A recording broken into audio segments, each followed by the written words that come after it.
Oke, Shalom, selamat malam, saudara-saudari yang mungkin saat ini sedang menyaksikan Hope Channel. Pada malam Sabat ini, saya sangat mengucap syukur atas berkat dan penyertaan Tuhan, terlebih khusus pada malam hari ini, saya diberikan kesempatan untuk boleh membagikan bagaimana Tuhan boleh bekerja dalam hidup saya. Sebelum saya akan berikan kesaksian, mari kita sekali lagi berdoa. Mari kita berdoa. Tuhan Bapa kami dalam surga, hamba hanyalah manusia kecil yang penuh dengan dosa, tapi hamba merasakan begitu banyak berkat Tuhan. Biarlah Tuhan, pada malam hari ini, kesaksian yang hamba bagikan, itu semua menunjukkan kebesaran-Mu saja Tuhan. Berkata-katalah Tuhan, sembunyikan hamba di bawah kaki salib-Mu, biar Engkau yang semakin besar dan hamba-Mu ini semakin kecil. Dalam nama Yesus, amin. Perkenalkan, nama saya Feby Gosal. Saat ini usia saya 27 tahun, dan saya sudah menikah dengan seorang pria bernama Peter Ngilamele, jadi nama saya sudah menjadi Feby Ngilamele. Dan puji Tuhan, saat ini saya sedang mengandung bayi yang berusia 8 bulan, dan dengan pertolongan Tuhan akan lahir ke dunia di bulan depan. Mengingat dan merenungkan kembali akan penyertaan Tuhan dalam hidup saya, membuat saya semakin merasa bahwa betapa bersyukurnya saya mengenal Tuhan, bahkan jauh lebih mengenal daripada kehidupan saya sebelumnya. Saya merasakan begitu banyak kebesaran Tuhan melalui hal-hal yang mungkin terlihat sepele. Kembali flashback ke kehidupan saya dulu, saya adalah seorang yang lahir dan besar di Advent. Orang tua saya dari kecil mendidik saya untuk pergi bergereja pada hari Sabat, tapi ternyata doa dan membaca Alkitab itu hanya untuk menjadi rutinitas seminggu sekali untuk saya. Bahkan dalam pekerjaan saya dulu, untuk libur dan beribadah di hari Sabat bukanlah menjadi hal yang patut saya pergumulkan. Itu menjadi pemakluman karena saya bekerja di satu bidang pekerjaan yang saya sangat cintai. Tapi tidak disangka itu justru menjauhkan saya dari Tuhan. Berkat Tuhan yang melimpah sampai membuat saya makin larut dalam kesenangan dunia, dan pada satu masa Tuhan mengingatkan saya kembali atas nazar yang pernah saya buat di tahun 2009. Saat itu Tuhan menyembuhkan saya dari penyakit yang hampir merenggut nyawa saya di usia saya 14 tahun.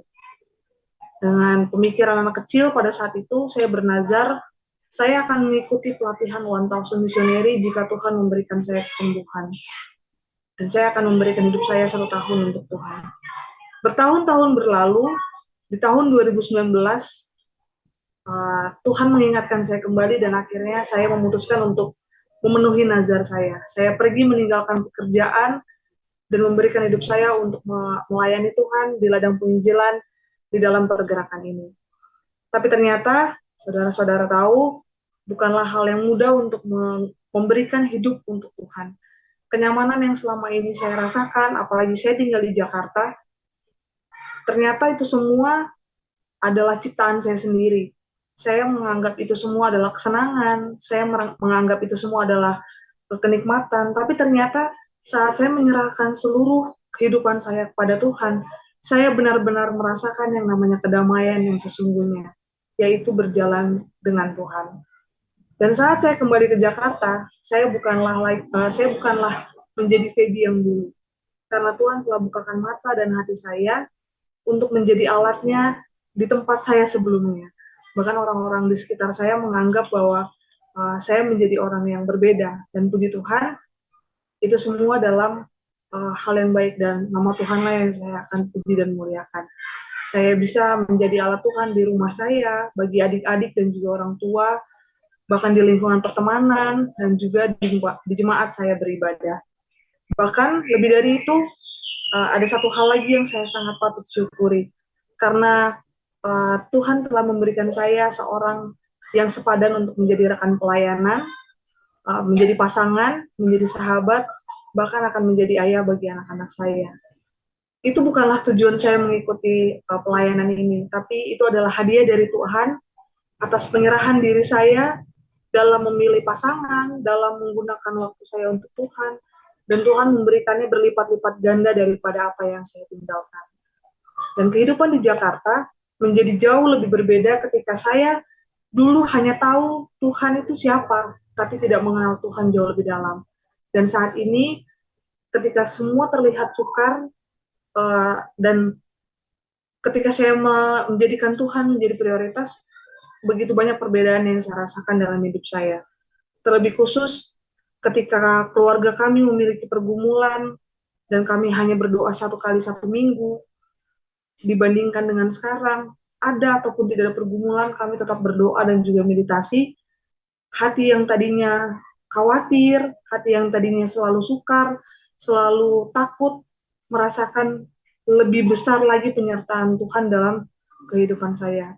Dan melalui meditasi Alkitab dan juga doa pribadi setiap hari, membuat saya jadi tidak pemarah, jadi lebih berpikir positif lebih banyak, dan yang lebih penting lagi adalah saya merasakan apa itu hari Sabat yang sesungguhnya.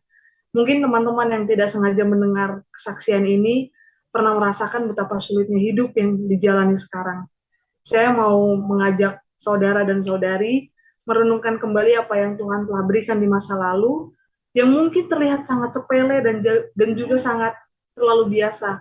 Tapi biarlah itu menjadi batu pijakan untuk saya dan juga saudara mendekatkan diri kembali kepada Tuhan dan menyerahkan kembali kehidupan kita kepada Tuhan. Seperti tertulis dalam Efesus 3 ayat 20, bagi dialah yang dapat melakukan jauh lebih banyak dari apa yang saya dan juga saudara doakan dan pikirkan, seperti yang ternyata dari kuasa yang bekerja di dalam kita. Dan kiranya kesaksian ini boleh menguatkan teman-teman ataupun melihat saudara, kakak, adik, teman yang lain dalam keterpurukan, saudara dapat bagikan ayat ini dan berkata bahwa Tuhan jauh lebih besar daripada apa yang Anda doakan dan juga Anda pikirkan. Kiranya Tuhan Yesus memberkati kita semua. Selamat malam, selamat Sabat, Tuhan Yesus memberkati.